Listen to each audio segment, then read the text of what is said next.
Money Radio, discussing the business of making and spending money.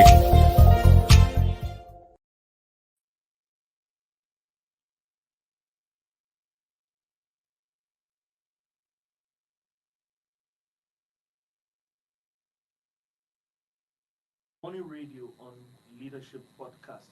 You are on to the agribusiness segment of the program. Today we are discussing an issue that says transforming wheat production to meet local and global demands. And in the studio to discuss that with me is our regular in-house analyst, Mr. Paul Uadima. So Paul, you're welcome. Thank you for having me. Yes. Transforming wheat production actually to meet local and global demands. We are not merely self-sufficient in wheat production, you will agree. And wheat is, we talk about rice most of the time, but wheat is one of those products that is actually needed. I mean, it's probably more of a demand than rice or cassava. The reason why I say so is because bread is a global staple, and we eat bread very much in Nigeria. And a major component of bread is actually wheat. And Nigeria is dismal when it comes to production. We are dismal in that area. Let me give a statistic or two. Um, Nigeria's annual demand is somewhere in the neighborhood of 5 million. Nigeria's wheat production, from a website, Noema, that I've just read, says that Nigeria produces about 60,000 metric tons, whereas our demand is 5 million metric tons. And some reports put it at 6.5 to 7 million metric tons. But if it's 5 million metric tons, that means Nigeria produces just 1.2% of her wheat demand. That is just what you agree. How can that gap be bridged? Because it is eating up Nigeria's foreign currency. We're talking about bread here. Everybody eats bread. Virtually everybody. Yes. Also, the importance of wheat in food processing cannot be overemphasized.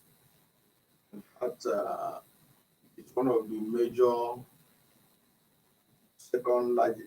largest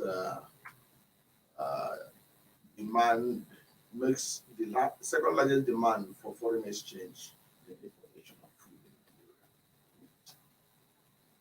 in Nigeria.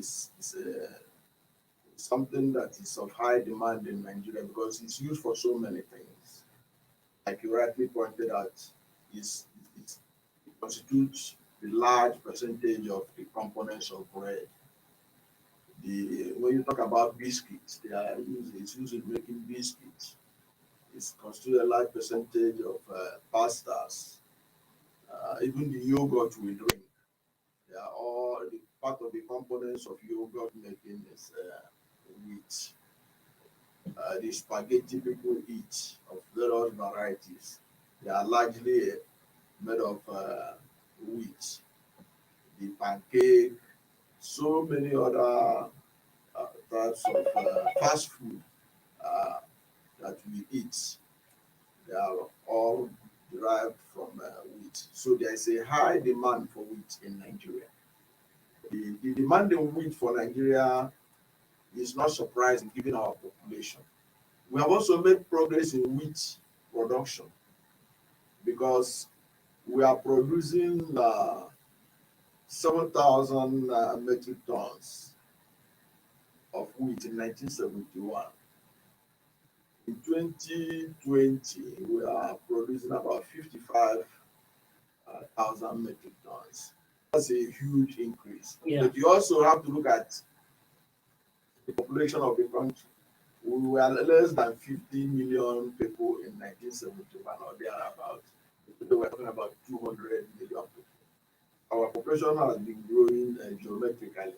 So there's no way even the 55 million metric tons we produce now can be produced in 2020 could be able to 55,000 in get it. 5,000 Yeah. metric tons. And you know that generally, annually, according to the United States Department of Agriculture, Nigeria is estimated to produce 60,000 metric tons of wheat annually, while our demand is 5 million metric tons, according to the same Yeah. United States Department of Agriculture.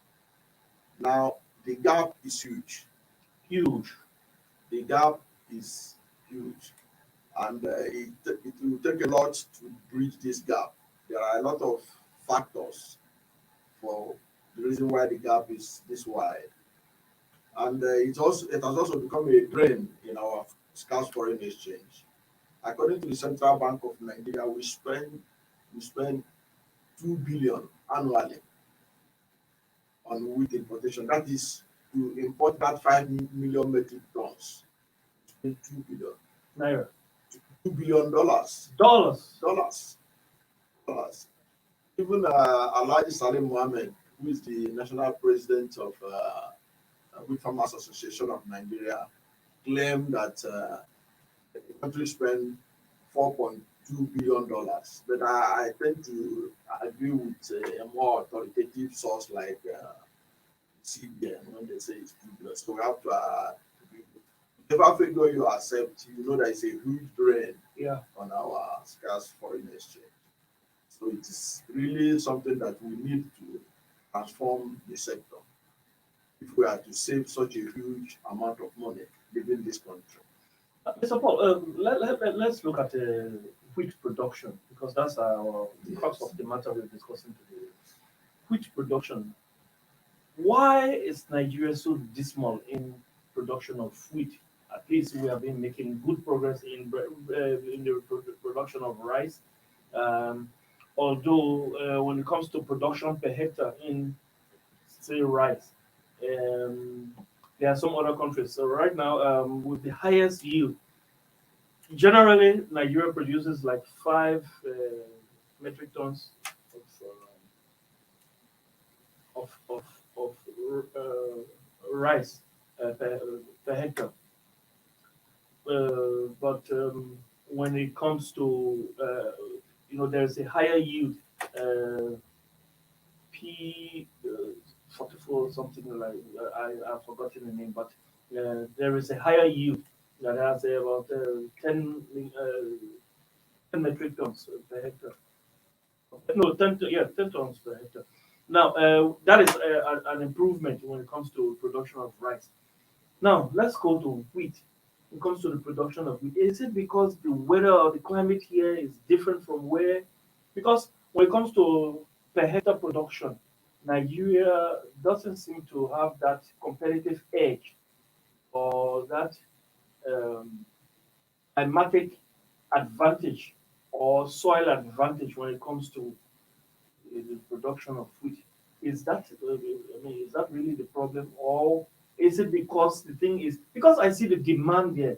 And in normal marketing, once you have the demand, there should be the supply. People should invest into production of wheat, and there should be enough supply. But the demand is actually there, and then the supply is low. So is it because of the climatic condition that we have competitive disadvantage? What's the problem? I think we have to blame it squarely on the lack of commitment by government. Because if you look at our weather and climate, you know that there is actually no agricultural produce that we can grow in this our country. We have diverse climatic regions. Yeah. When it comes to wheat, we have about 13 states in Nigeria that can grow wheat and that are growing wheat. Now, some of those states, at least some of the states that are growing wheat include Oyo State. We talk about Niger State. Nasarawa State, Kogi State, Plateau State. Now, all these states are wheat growing states. But what is government doing to encourage the growing of wheat? Now, when I talk about government, I'm not talking about central government. Now, all these states that have comparative advantage in wheat production, what is stopping their governors from paying attention to wheat production? They don't have to wait for federal government to do everything for them. And that seems to be So the problem in this states country.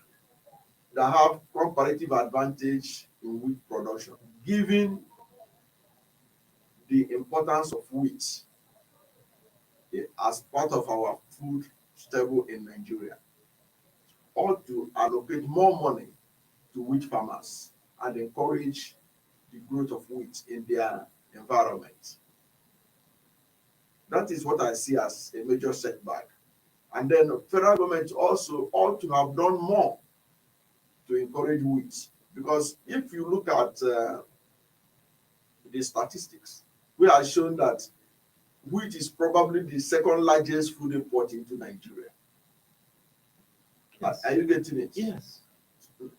Therefore, it's a drain on our scarce foreign exchange. So government ought to have seen the need to encourage wheat production, to increase wheat production. I know that we have actually done well comparatively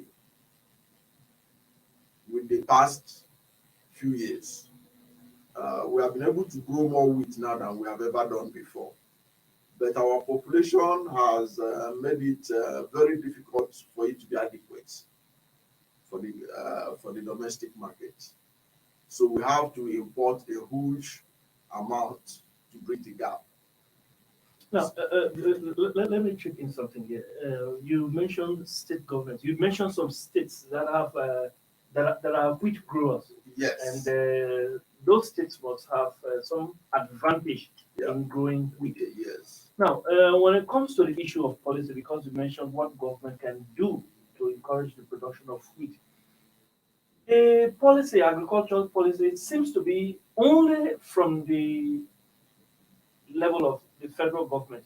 I hardly see states adopt specific agricultural policy to drive production of food in this area or that area. It usually seems to be a federal government and only federal government thing. That is one of the challenges we have in this country. And that's why some people are also calling for restructuring. Because if federal government is to remove itself from agriculture and allow the states to take Yes. charge of it, perhaps it will lead to the kind of a competition we had during the First Republic, where every region was now concentrating on its area of comparative advantage. The Southwest concentrated on their cocoa and rubber, the North concentrated on groundnut cotton, the Southeast concentrated on their palm oil and all that. But now you have a situation where federal government is in charge of virtually every sector of our life. That is why people are saying, okay, central bank should also get involved with wheat growers. Support them the same way he's supporting rice farmers through the Anchor Growers Exactly. program. Yes. And the federal government and the CBN has also yielded to it. Yes. Last year, at least around October, CBN said he's going to import 13,000 metric tons of hybrid wheat seeds that are heat resistant. In fact, maybe they have already imported it into the country. They said that they are going to start the initial growing in Plateau State. And Let's other hold it locations. there because you are bringing in something that is important, and I don't want us to go into it before this time that we need a breather. Let's take a breather. Let's take a short break. When we come back, we'll talk about the quality of wheat that can be grown and the technology. Let's take a short break. Stay with us, listeners.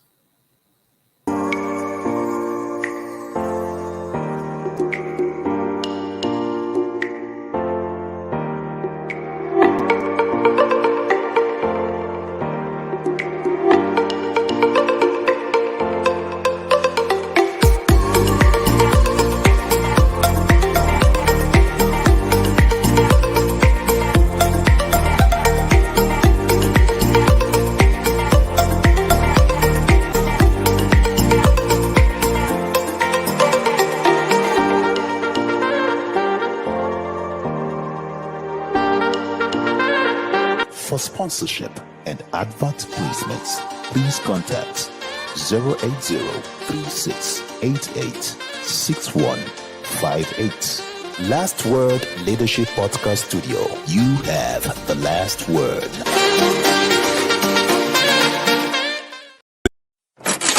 Money Radio, discussing the business of making and spending money.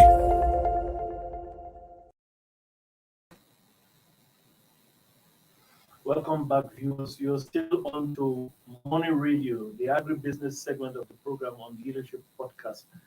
On the program today, we're discussing transforming wheat production for local and global demand. And we're talking about wheat here.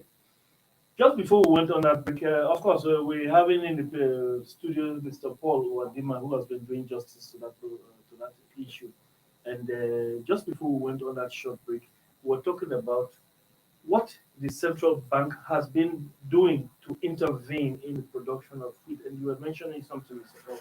Let's go ahead. Yes. Before we went on break, I was talking about the fact that Central Bank of Nigeria, in its efforts to encourage wheat production in the country, because it has also understood the need to support the sector because of the high demand for it and the drain it is on our foreign exchange in the importation of 5 billion metric tons of wheat annually into the country. Decided to support wheat farmers in the country through the importation of 13,000 metric tons of wheat seedlings. These wheat seedlings are heat resistant. They are pest resistant also. So the idea is to encourage the growth of wheat in the country. So they have been able to do that, and they are using Plateau State and some other location as pilot states where they will grow these imported wheat seedlings before they are now distributed all over the country to wheat farmers, especially the 13 states that have comparative advantage on wheat farming, so that they can enhance wheat production in the country. And it's very important because what the central bank did is important, because we really need to have hybrid and high quality seedling that can give us high quality wheat. Because one of the challenges that wheat farmers are also facing in Nigeria is the rejection of wheat produced in Nigeria, even within Nigeria. Tell us more about that. The national president of Wheat Farmers Association of Nigeria alleged that there is an international conspiracy against wheat farmers in Africa. And he took a look at our own country here. He said that wheat farmers in Africa, wheat farmers in Nigeria, or wheat farming in Nigeria has been hijacked by the Americans, because the Americans have bought over all the wheat mills in the country. That's what he alleged. All the wheat mills in Nigeria are now owned by Americans. The wheat milling factories are owned by Americans.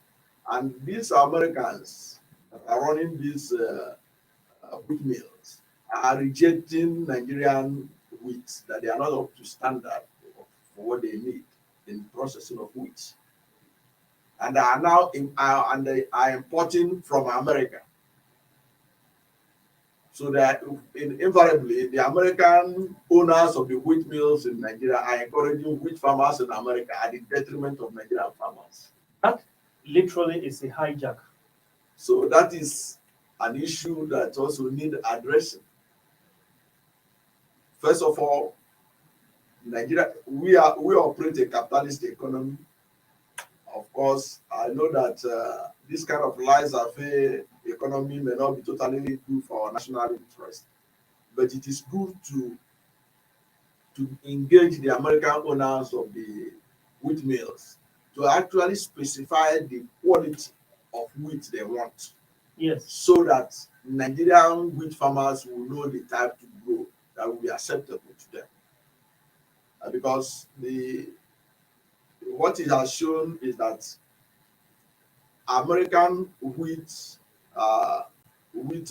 companies are actually the ones buying the wheat. So Yes. if they reject your own because it didn't meet the quality of wheat they want, It goes to waste. it goes west. So it discourages people to go into wheat farming. In fact, some wheat farmers have even abandoned wheat and have gone into rice farming because they feel that there is more encouragement in rice farming than in wheat farming. If we are able to solve the problem with the millers in Nigeria to find out what is the actual quality of wheat they want, and institutions like the Central Bank of Nigeria helps us to import at subsidized rates those kind of wheat seedlings that will give that quality that the American millers want. It will go a long way in increasing productivity in the country, and there will be no rejection of Nigerian wheat. So it is important that this issue is addressed squarely between the Wheat Farmers Association of Nigeria, the Federal Ministry of Agriculture, and the wheat millers, which are said to now be dominated by Americans. You mentioned an important issue here, and there are some. You talked about wheat millers, that is processing the wheat. Now, there are some. I know of a local company, a company which has international flavor, but that was started in Nigeria in 1989. Olam. Olam is one company that was started. In fact, um, it's a pride of Nigeria because it started in Nigeria and it has actually expanded to more than 100 countries. Yes, Olam is an international brand. Now, the reason why I'm mentioning this is because there's this yogurt that is produced by that company, and it is wheat they use. You mentioned wheat that they use to produce It's one yogurt. of the ingredients. I wonder if that processing has to go through the American millers before the end product, which is used by the likes of Olam to produce yogurt, goes there. Because if not, that means that process can be bypassed. But can you tell us anything little about that? Well, I don't know much about the technicalities of the application of wheat in yogurt making, but all I know is that uh, wheat is a major ingredient in the production of yogurt. Now, if we are interested in transforming the wheat sector, we want to increase the growth of wheat in Nigeria. Yes. One of the things we must do is to encourage wheat farmers to grow wheat. And the only way you can do that is to ensure that there is no rejection of wheat on any account. Yes. Even the ones that the American millers reject, there should be a way that the Nigerian government will buy them back. Yes, and absorb it Absorb it. so that it doesn't go to waste. Yes. Then another issue that also need to be addressed, there is also the high frequency of turning out several breeds of wheat.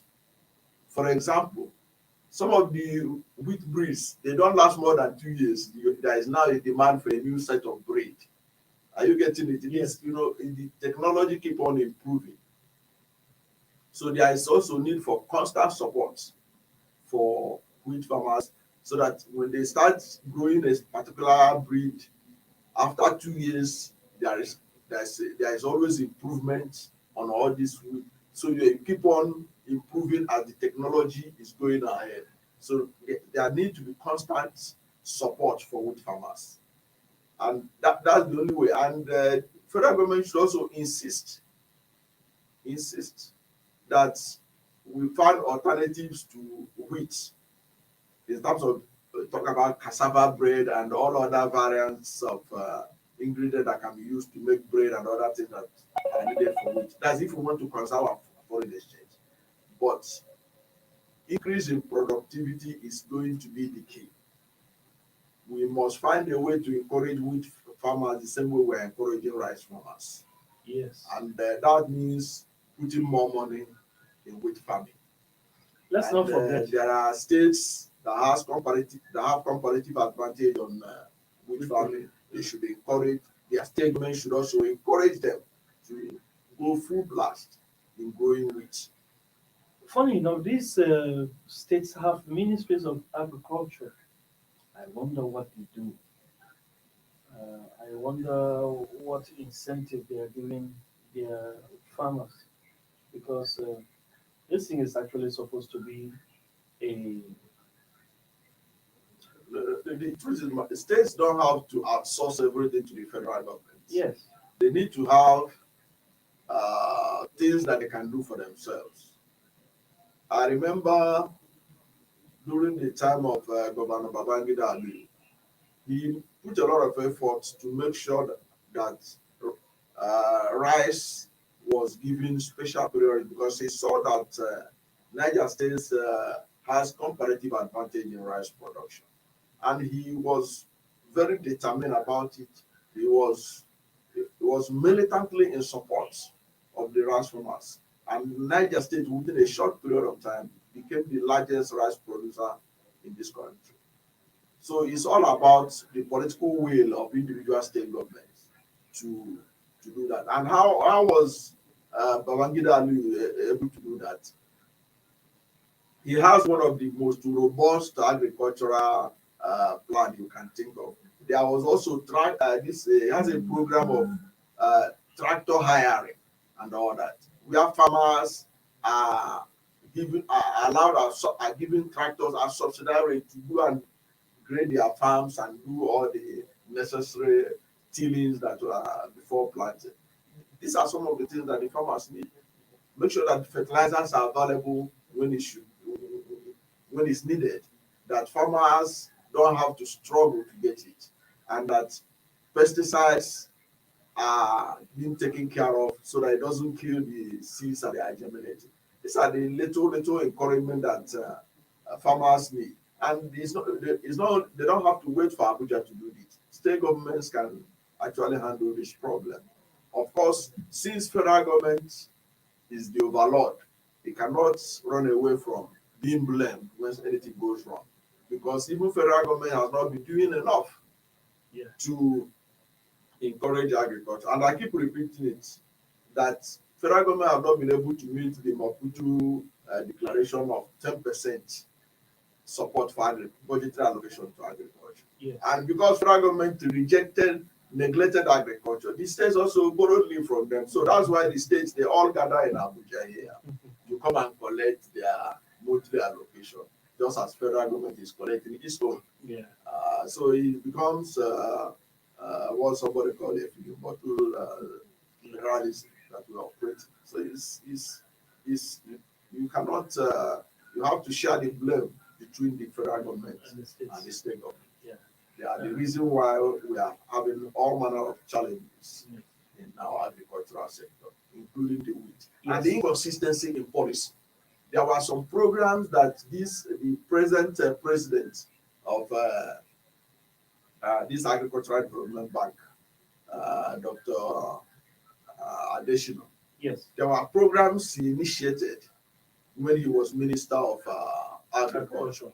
And those programs, that particular program, I couldn't remember the name again, was actually intended to encourage the growth of inputs like these seedlings, fertilizer, how to make sure that they are readily available to farmers as at when they need it. Yes. But unfortunately, that program was jettisoned immediately the present government came on board.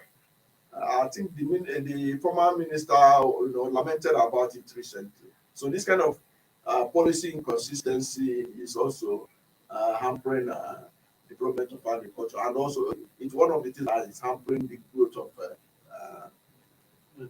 wheat production in the country, because there were programs that were put in place by Dr. Adeshino and that administration to encourage wheat production, but they were jettisoned immediately the new government came on board. Maybe it's high time Nigeria goes back to development plans. That's been working for China. China has every 5 years they turn out a new development plan, and it's been working for them. Maybe Nigeria had that program before, where you have from this year to that year, but somehow the military government, sometime in the 80s, actually truncated that. Nigeria needs to go back to that and stick to it. That may ensure policy consistency. Yes, and despite the fact that Dr. Additional complained about the present administration rejecting some of this the program they had in the agricultural sector, there are other laudable programs of that the past administration that President Muhammad Buhari has gone ahead with, and he needs to be commended. For that. There are many programs of the last administration which the government have bought into it, and it has been beneficial to the country. Yeah. So let's hope that things change. Things need to change. Not that Nigerians are not willing to work policies and then the necessary input or the necessary encouragement that needs to be given. Let's have a direct path that the country is moving. That's the way we want to call it a day on today's Money Radio. You have been on to the agribusiness segment of the program on Leadership Podcast. In the studio with me has been Mr. Paul Uwadimma. Paul, thank you very much for being here today. Thanks to you, our producers, but our greatest thanks go to you who follow us loyally and who are joining us for the first time. See, this is the program to be tuned into. We encourage you to get the latest on Nigeria's finance and economy. I have been your host, Case Hammond. Until tomorrow, when we come up with another bumper edition of Money Radio, the message from us is go and get your COVID-19 jab. Observe social distancing. Stay safe and stay blessed. Have a nice day. Thank you for watching. For sponsorship and advert placements, please contact 080-3688-6158. Last Word Leadership Podcast Studio. You have the last word.